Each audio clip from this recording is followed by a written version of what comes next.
안녕하세요. 아티클모아 태산의 아모테입니다. 오늘은 페이스북에 대해서 이야기를 해보도록 하겠습니다. 페이스북 하면 정말 이슈가 많은 회사 중에 하나인데요. 오늘은 이 페이스북의 넘버원, 넘버2라고 할 수 있는 마크 주커버그와 셰릴 샌드버그에 대해서 이야기를 하도록 하겠습니다. 이 둘은 페이스북의 명실상부한 넘버원, 넘버2로서 그 관계도 상당히 돈독했는데요. 최근 들어 이 둘의 관계가 약간 삐걱대고 있다고 합니다. 오늘은 이 둘의 관계가 왜 삐걱대게 됐는지 그 이유에 대해서 알아보도록 하겠습니다.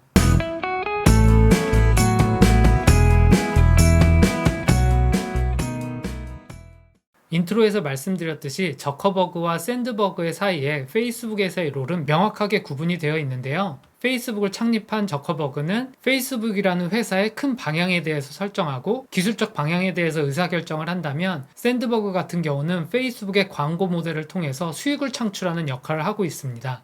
오늘 소개하는 아티클은 최근에 출간된 페이스북에 관한 책 An Ugly Truth라는 이 책을 쓴 두 저자가 이 책에 대해 소개하는 아티클인데요. 이 아티클에 따르면 페이스북의 공고한 넘버2 위치를 차지하고 있던 샌드버그의 자리가 이전에 그녀보다 아래에 있던 임원들이 승진해 오면서 자리를 계속 위협하고 또한 그녀의 워싱턴 정계에서의 역할도 많이 줄어들면서 이제 그녀가 페이스북의 확실한 넘버2라고 말할 수 없게 되었다고 얘기하고 있는데요. 그래서 이 책의 저자는 예전에는 페이스북에 이렇게 넘버1, 넘버2가 있었다면 이제는 넘버1인 저커버그와 그리고 나머지만 있을 뿐이다 라고 얘기하고 있다고 합니다. 그리고 저커버그와 샌드버그는 지난 몇 년간 매주 초와 매주 말 일주일에 2번씩 대면 미팅을 하고 있었다고 하는데요. 이 미팅은 지금도 계속되고 있으나 기존에 샌드버그가 관장하고 있었던 많은 영역을 이제는 저커버그가 많은 부분을 커버하고 있다고 얘기하고 있습니다. 그래서 오늘 소개하는 아티클은 An Ugly Truth라는 책을 쓴 두 저자가 뉴욕타임즈에 기고한 아티클인데요. 특히 트럼프 정부 하에서 이 둘의 관계가 삐걱이게 되었다는 내용을 다루고 있습니다. 그래서 이 아티클의 첫 시작은 지난 1월에 트럼프를 지지하던 많은 군중들이 미국 국회의사당에 침투해서 시위를 벌였던 일이 있는데요. 이 시위를 주도했던 많은 사람들이 페이스북을 통해서 모이고 페이스북을 통해서 커뮤니케이션을 했다는 의혹이 있었는데 이에 대해 설명하는 샌드버그의 해명에 대한 내용이 나오고 있는데요. 샌드버그는 로이터와의 인터뷰에서 지난 1월에 국회의사당을 침투한 시위대들이 페이스북이 아닌 다른 소셜 네트워크 플랫폼에서 이러한 시위를 공모했을 거다라고 주장을 했다고 하는데요. 이러한 샌드버그의 발언 때문에 책임을 회피하는 페이스북에 엄청난 비난이 쏟아졌다고 합니다. 물론 이렇게 비난이 쏟아지는데도 샌드버그의 측근은 샌드버그에게 언론이 당신이 한 말을 묘하게 왜곡해서 전달했을 뿐이지 당신 책임이 아니다 라고 얘기를 했다고 하고요. 하지만 샌드버그의 측근이 아닌 다른 페이스북 직원들은 샌드버그가 자신과 페이스북에게 쏟아지는 비난을 회피하려고 한다 라고 비판했다고 합니다. 그런데 사실 이렇게 샌드버그의 변명과는 달리 지난 1월 미국 국회의사당을 점거했던 시위대들의 준비 상황과 진행 상황들에 대한 조사 결과를 보면 대다수의 그룹들이 페이스북에 있는 그룹을 통해서 이 모임을 주도하고 이 국회의사당에 가기 위해서 비행기표, 호텔표 어떻게 준비할지 이런 커뮤니케이션까지 페이스북에서 하고 또한 시위 당일에는 페이스북과 인스타그램, 페이스북 메신저 등을 통해서 활발하게 커뮤니케이션 하면서 시위를 진행한 걸로 조사가 되었습니다.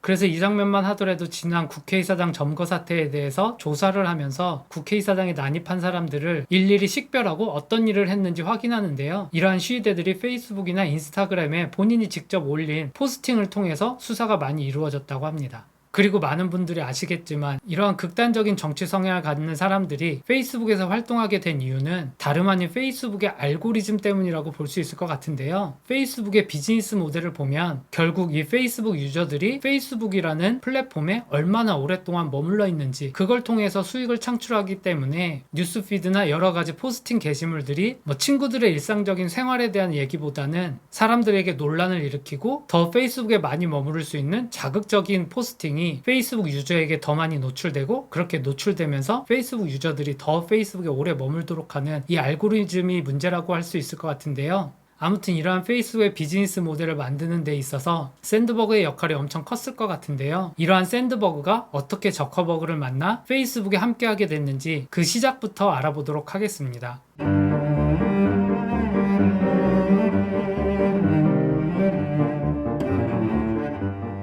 이 둘이 처음 만나게 된 건 지난 2007년 한 크리스마스 파티에서였다고 하는데요. 이때만 하더라도 페이스북은 수백 명 정도의 직원이 있는 작은 회사였고 샌드버그는 구글의 광고 비즈니스를 담당하는 부사장이었습니다. 아직 이 당시 페이스북은 제대로 된 비즈니스 모델도 없고 돈을 어떻게 벌어야 되는지 이러한 부분들에 대해서 아직 명확한 답이 없는 상태였고요. 이러한 상황에서 크리스마스 파티에서 만난 저커버그와 샌드버그는 서로 얘기를 나누면서 둘 다 모두 이 페이스북이 가져올 엄청난 가능성에 대해서 공감하게 되었다고 합니다. 특히 저커버그 입장에서는 페이스북을 더욱더 성장시켜야 되고 이러한 성장을 통해서 돈을 벌어들일 수 있는 비즈니스 모델을 제대로 세워야 하는데요. 구글의 광고 비즈니스를 성공적으로 이끄는 샌드버그가 페이스북에서 당시 가장 부족한 부분을 채워줄 적임자라고 생각했을 것 같고, 또한 샌드버그 입장에서는 구글에서 부사장으로 잘 나가고 있긴 했지만 자신의 위치에서 더 높은 자리로 승진하기에 어렵다라는 판단을 했다고 하고요. 그렇게 판단한 이유는 자기보다 더 못하고 자기보다 못한 실적을 내는 임원들이 자기보다 더 빨리 승진하고 부사장에서 사장 직함을 다는 걸 보면서 이직을 생각 중이었고, 이런 와중에 만난 페이스북이 그녀에게는 좋은 도전의 장이 되었다고 얘기하고 있습니다.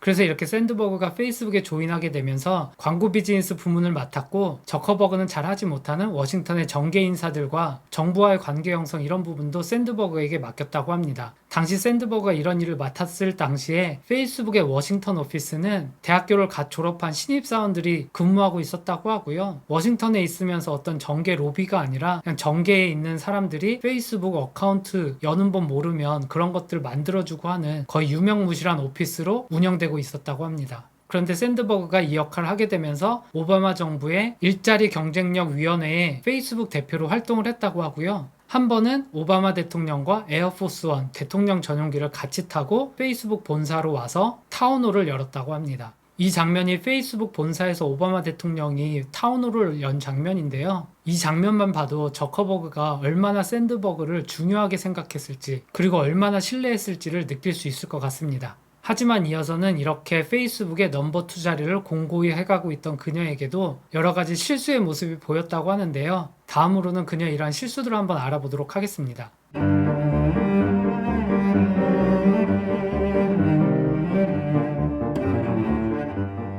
첫 번째로 언급되고 있는 샌드버그의 실수는 지난 2010년 오바마 정부 당시에 FTC 위원장이었던 조나단 레이보위츠와의 만남에 대해서 이야기하고 있는데요. 이 만남에서 이 FTC 의장은 페이스북의 프라이버시 세팅이 상당히 리스크가 크다라는 우려를 전달했다고 하는데요. 하지만 이에 대해서 샌드버그는 페이스북은 사용자들에게 데이터에 대한 더 많은 컨트롤을 주고 있다 이렇게 반박을 했다고 하고, 이에 대해서 FTC 의장은 직접적으로 예를 들면서 자신의 중학생인 딸이 프라이버시 세팅을 하는데 너무 어려워해서 자기 딸을 모르는 사람도 쉽게 페이스북에서 자기 딸을 찾아서 검색해서 들어온다, 이런 문제를 지적했다고 하는데요. 샌드버그는 이 얘기를 우려의 의미로 받아들이지 않고 너무 좋다, 정말 이렇게 페이스북은 많은 젊은 사람들이 네트워킹하기에 좋은 툴이야 라는 이런 동문서답식의 대답을 했다고 하고요. 결국 이 만남은 FTC 의장이 페이스북의 개인정보 정책에 대한 우려를 전달하는 걸로 끝났다고 합니다. 그리고 이날 미팅에서 했었던 샌드버그의 발언을 인용해서 많은 사람들이 샌드버그가 자신이 듣고 싶은 것만을 듣는다라는 비판을 했다고 합니다. 그런데 샌드버그가 오바마 정부 때는 그나마 괜찮았죠. 트럼프 정부가 들어서면서 그녀의 실수와 약점들이 점점 드러나게 됩니다. 이 사진에 보이는 장면은 트럼프가 대통령으로 당선되고 아직 당선인 시절에 미국 테크업계 주요 인사들을 만나서 논의하는 자리인데요. 이 샌드버그 같은 경우는 열정적인 민주당 지지자였고, 또한 힐러리 클린턴의 열성적인 지지자였다고 합니다. 그리고 힐러리 클린턴이 대통령이 되면 샌드버그가 재무장관 자리에 오르게 될 거다 예측하는 사람들도 있었다고 하고요. 그래서 이 트럼프 당선자와의 미팅에서 샌드버그의 표정이 그리 좋지 않았고 미팅 내내 거의 말이 없었다고 합니다. 이렇게 자리 배치를 보면 트럼프 옆에 펜스 부통령이 앉아있고 그 바로 옆에 샌드버그가 앉아있는데요. 이렇게 가까운 거리에 앉아있으면서도 별다른 말을 못했다는 걸 보면 그녀가 트럼프 정부에 대한 인식이 좋지 않았다는 걸 반증할 수도 있고, 또 한 측면에서는 앞으로 트럼프 정부에서 워싱턴 정계와의 관계를 만들어 나가야 되는 샌드버그의 위치가 그리 녹록지 않다라는 걸 보여주고 있습니다. 그리고 이어서는 트럼프가 대통령으로 재임하던 시절에 그를 대통령으로 만들게 했던 댓글 조작이라고 해야 될까요? 정확히 말하면 댓글 조작은 아니고 페이스북에 있는 유권자들의 타겟 마케팅을 했던 캠브리지 어널리티카 이슈가 떠오르게 되는데요. 이 이슈를 통해서도 샌드버그는 자신에게 주어진 역할을 제대로 수행하지 못하게 됩니다. 이렇게 캠브리지 어널리티카 이슈가 떠올랐을 때 모두가 페이스북을 비난하고 민주당도 비난하고 또한 공화당은 정당한 선거운동을 부정이라 손가락질하는 반대편들의 공격에 대해서 페이스북이 어느 정도 쉴드를 쳐주길 원하는데 그러한 것들도 제대로 되지 않고 많은 비난이 폭주하게 되는데요. 이 시점에 페이스북을 대변하는 홍보 역할을 샌드버그가 제대로 못하는 것을 저커버그가 상당히 못마땅해 했다고 합니다. 그래서 결국 이 이슈는 샌드버그가 풀지 못하고 결국 저커버그가 직접 나서서 의회에서 증언도 하고 트럼프 대통령도 만나면서 문제를 해결하게 되는데요. 이 사진에 보이는 장면은 지난 2019년 9월에 마크 저커버그가 백악관에 가서 트럼프와 회동하던 사진이고요. 이 미팅 자체는 비공식으로 열렸는데 이 미팅이 끝나고 트럼프가 트위터에서 저커버그와의 만남이 아주 좋았다라고 사진을 올리면서 이 미팅이 공개가 되었다고 합니다. 아무튼 이렇게 샌드버그가 담당해야 될 일에 저커버그가 직접 나서고 트럼프 정부와의 관계는 집권 초기부터 별로 사이가 좋지 않고 그랬는데요. 그나마 샌드버그와 사이가 좀 괜찮았던 민주당과의 관계도 삐걱이기 시작했다고 합니다.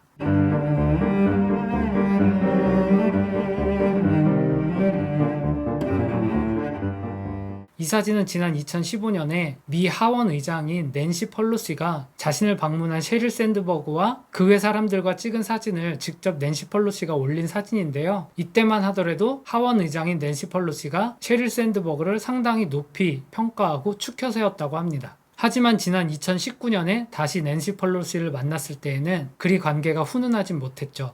앞에서 말씀드린 캠브리지 어널리티카 같은 정치 관련한 이슈 때문에 민주당 입장에서는 대통령 자리를 뺏겼다고 생각하고 있고 그렇기 때문에 페이스북이 다음 대선에서 또다시 이러한 일이 벌어지지 않도록 적절한 대처를 하길 강력히 원했을 것 같은데요. 그래서 이 미팅에서 샌드버그는 낸시 펄로시에게 페이스북의 상황에 대해서 잘 설명하고 또한 컨텐츠를 관리하는 수천 명의 직원들을 고용하고 있고 그리고 국회가 주도하는 소셜 네트워크에 대한 규제 법안에 대해서 반대하지 않겠다라는 의견도 전달했다고 하고요. 그리고 자신뿐만 아니라 저커버그도 페이스북에 올리는 정치 광고 같은 경우는 누가 후원을 하고 있는지 이런 정확한 정보가 공개되어야 한다. 그러한 법안이 필요하다 주장했다는 얘기를 하면서 페이스북이 적극적으로 이러한 문제를 해결하려고 한다. 이러면서 낸시 펄로시의 마음을 좀 다독여주고 좀 분위기 좋게 끝나나 싶었는데요. 이 미팅이 있고 2주가 지나지 않아서 페이스북 그룹에 이 낸시 펄로시가 술주정하는 것 같은 조작된 영상이 올라와서 엄청나게 퍼지기 시작합니다.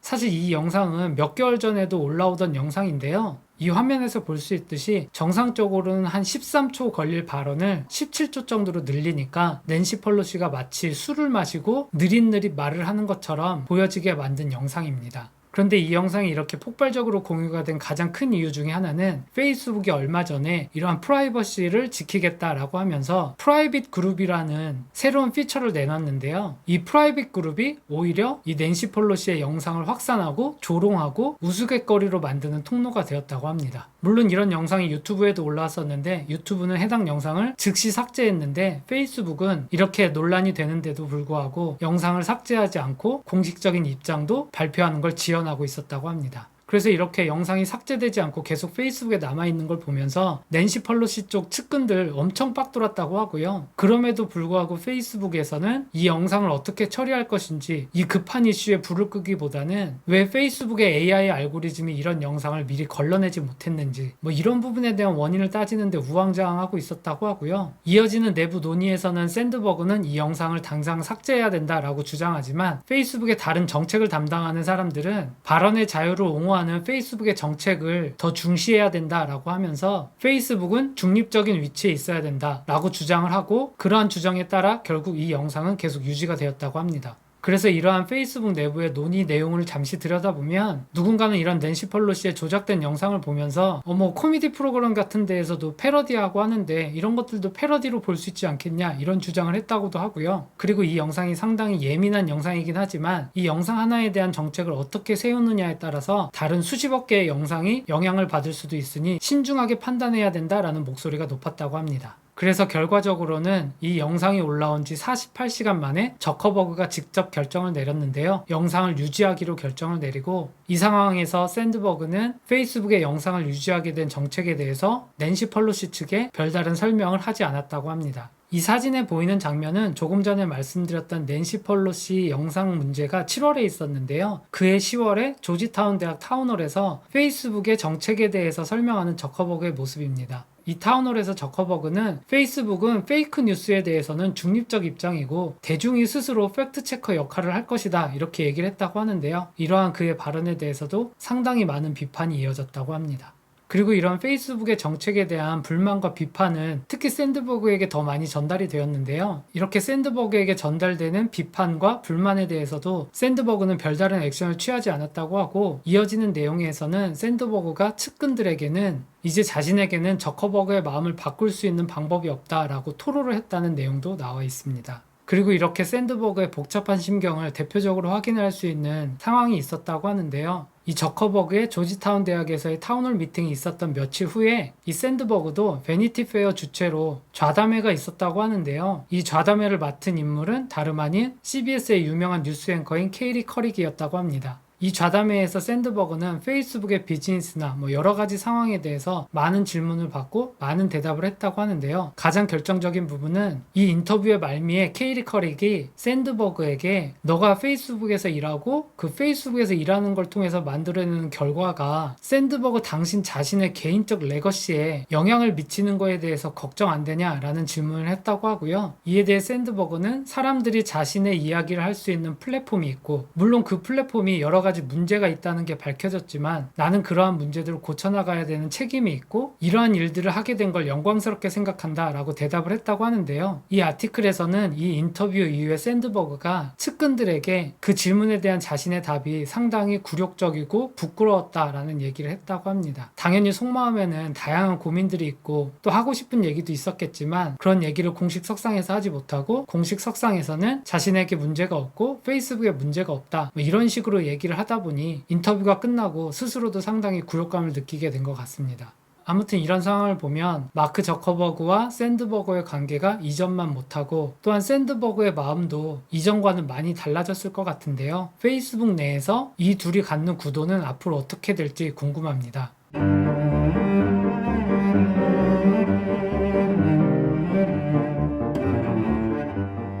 그래서 이 아티클의 말미에서는 저커버그가 예전에는 샌드버그에게 많은 부분을 맡기면서 그러한 부분들은 자기가 감당하지 않고 자기는 회사의 미래와 기술의 미래에 대한 관심을 갖고 이런 부분들은 샌드버그나 다른 사람들에게 맡길 수도 있다라고 생각을 했다고 하는데요. 이제 시간이 흘러 저커버그도 생각이 바뀌면서 이러한 부분들도 남에게 맡길 수 없다라는 생각을 저커버그가 하게 되었다고 합니다. 그리고 이런 생각을 하면서 저커버그의 생각 자체도 상당히 공고해지면서 주변 사람들이 저커버그의 생각을 바꾸는 게 점점 더 어려워지고 있다고 얘기하고 있고요. 이 아티클의 가장 말미에서는 앞으로 이 둘의 페이스북에서의 구도에 대해서 상징적으로 보여줄 수 있는 장면을 소개하고 있는데요. 바로 지난 1월 페이스북의 지난 분기 성과에 대해서 투자자들에게 설명하는 어닝콜의 장면인데요. 이 자리에서 저커버그는 페이스북의 미래라든지 페이스북의 압박이 가해지는 여러 가지 규제나 정치적인 이슈 이러한 부분들에 대해서 자신의 생각들을 늘어놓았다고 하고요. 이렇게 장황하게 저커버그의 생각들을 다 늘어놓은 다음에 마침내 샌드버그에게 발언권이 주어졌는데 샌드버그의 발언은 오직 지난 분기의 성과에 대해서 설명하면서 지난 2년간 가장 빠른 성장이었다 이런 얘기들을 하는 장면을 보여주고 있습니다. 이 장면이 상징적으로 보여주는 건 이제 샌드버그의 역할은 페이스북의 머니메이킹을 하는데 효율적으로 운영될 수 있는 부분에 대한 책임만 있을 뿐 이제 페이스북의 정책이나 미래에 대해서는 저커버그 외에 누구도 관여할 수 없다라는 부분을 명확하게 보여주고 있습니다. 오늘 아티클은 여기까지고요. 페이스북 하면 워낙 이슈가 많아서 다양한 주제로 여러 아티클을 통해서 소개드릴 수 있을 것 같은데요. 아무튼 오늘 소개한 아티클 그리고 이 아티클의 내용들이 담겨있는 책도 다음에 기회가 되면 꼭 읽어보고 싶게 만드는 주제였고요. 다음에 이 책을 읽고 좀 더 재미있는 내용이 있으면 책의 내용이라도 또 발췌해서 소개해드리도록 하겠습니다. 오늘 영상은 여기까지고요. 다음에 좋은 아티클로 또 만나겠습니다. 감사합니다.